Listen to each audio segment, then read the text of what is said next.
think back on all the crap I learned in high school. You know, it's a wonder I can think at all. Hey. Yeah. It's Memorial Day. Stay down there. This is Tim Patterson. It's TradeshowGuy Monday Morning Coffee. So glad you could check in. You know, I thought it's a holiday. Should I really just blow it off? I thought, yeah, I'll do something. I got a few things I can ponder and put out here. I don't have an interview, so I'm not going to be doing that. But, you know, here we are, into the Quaranteenage Wasteland, as it were. And things are slowly opening up. I know that a couple of restaurants I was driving by yesterday had their dining rooms open. Others didn't. Others just doing takeout. This is in Salem, Oregon.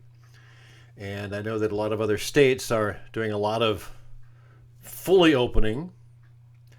I am curious to see how that will affect because, you know, we know that COVID-19 coronavirus is not gone. A lot of people would like it to be. I'd like it to be. But, yeah, it's not gone. It's still out there. We're still learning about it. We meaning the scientists and us as a human race. So, anyway, how are you doing? You can check me out at TradeshowGuy.net. That's kind of like the central hub of all the things that I do. The company TradeshowGuy Exhibits, the couple of books that I've got, some freebie downloads. The video of this is always posted there, updated every week. So, you know, I get a lot of emails. I subscribe to a lot of newsletters, and they kind of come and go. Some of them I hear from them a lot. There are some people who send something out every single day. Others, you hear from them every month or every week. And there's some people that are really aggressive on that, and I'm okay with that because I'm just curious to see what they're doing. Some of the people are trying to sell you something, others are trying to teach you something. And I think it's interesting over the last 6 to 8 to 10 weeks as we've, you know, worked our way through the shelter at home, that there are a lot of people that are really leaning into it. And by that I mean they are trying to figure out how to make business keep going. And some of them are already working at home. We're working at home. They're just training at home. So they're doing online courses and things like that, training various parts of what they do. They've converted to online training courses, and they're teaching, you know, want to teach you how to do that.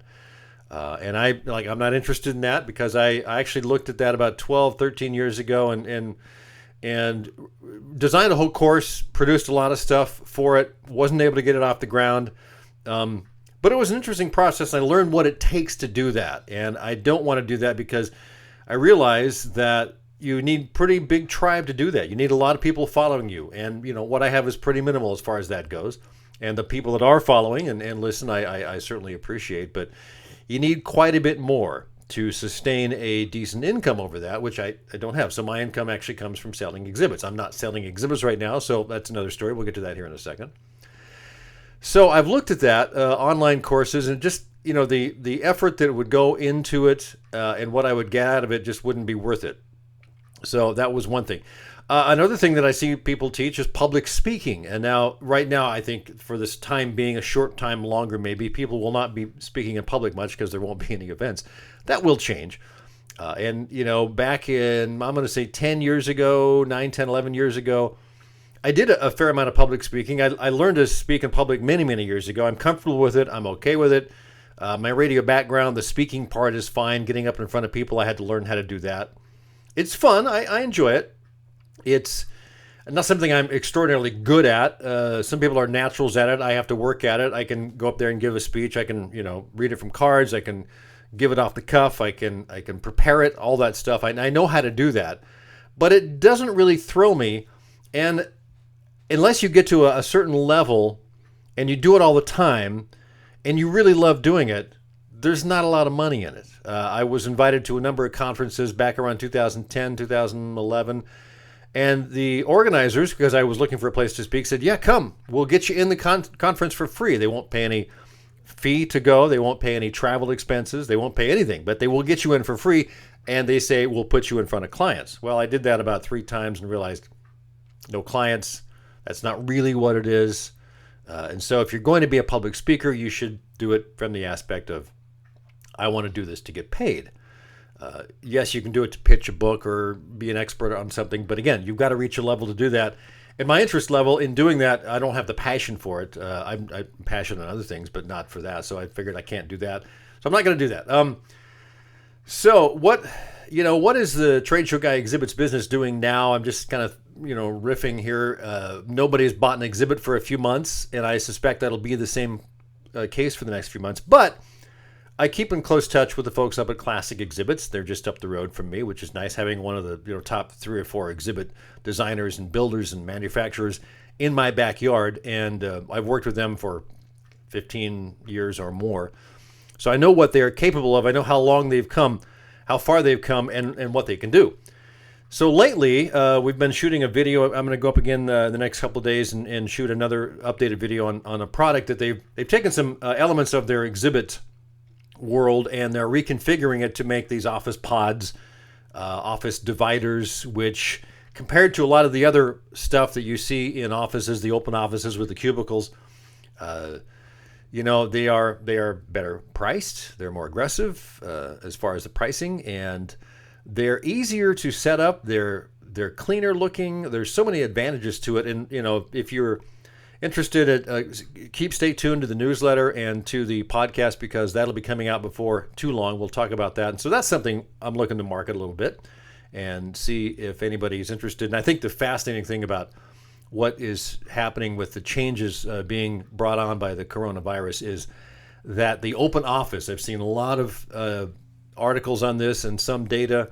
The open office, where you have like kind of the bullpen, you got 20 people sitting all in close quarters, that's going to have to change at some point. I think one thing will happen, and I've seen this on some pretty big companies that had a lot of people at their office, and everyone had to work from home. And now they're saying, you stay working at home. Even when everything comes back to normal, keep working at home. And that may be a big aspect of it. The office, the open office, may just not come back much at all. But I think some companies have to have people in their office, and they will need some sort of dividers. And certainly every employee will have a different level of concern or anxiety about what is safe and what is not, given that the COVID-19 may still be a thing. And so they want to, protect themselves and the people around them, and of course their family and loved ones. And so there's going to be some sort of dividers that will have to be up there as a part of that. And that's kind of what we're looking at with Classic Exhibits. It's I'll have a link to their website that kind of shows what these items are in the show notes. So check that out. In the meantime, it's interesting. Since I'm not selling any exhibits, my wife got let go of her job. She worked in a catering at a convention center here, and everyone just went, you're on unemployment. But of course, with the unemployment, the federal boost came in. I think it's 4 to 6 months. I'm not sure. So she's actually putting more money in the bank than when she was working, which is kind of weird. We had a discussion about that yesterday, and of course, you see a lot of things online. If you're making more on unemployment now than when you were working, maybe you weren't being paid enough. And I think that's an interesting conversation that is going on in the world. A minimum wage needs to come up, all that stuff. There's certainly a lot of different takes on that, and I don't want to dig into that now. But so what I'm doing, and I may have mentioned this on this show and some of the folks that have had interviews in, I'm driving for Uber Eats for 3 hours a day, 15, 18 hours a week. And it's interesting. I make enough money on that, along with what she makes. We're doing fine. It's so in a sense, nothing has changed. And I probably admitted this on this show before. I'll be 65 here in another month, just a few weeks from now.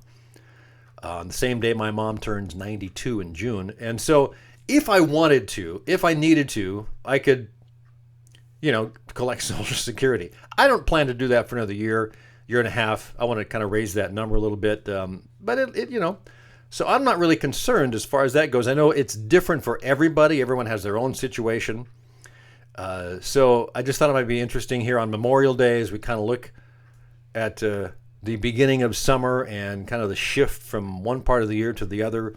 And we take a moment to acknowledge all the people that have, in our families, in our country, that have fought for us and for the way of life that we now enjoy. And we still continue to fight for that way of life in so many ways. Memorial Day, So I thought it might be fun to just kind of talk about some of the things that are going on personally. And I'm about to wrap it up here. I do have one good thing I want to mention. It's kind of irreverent, but it's the TV series with Eugene Levy and Catherine O'Hara called Schitt's Creek.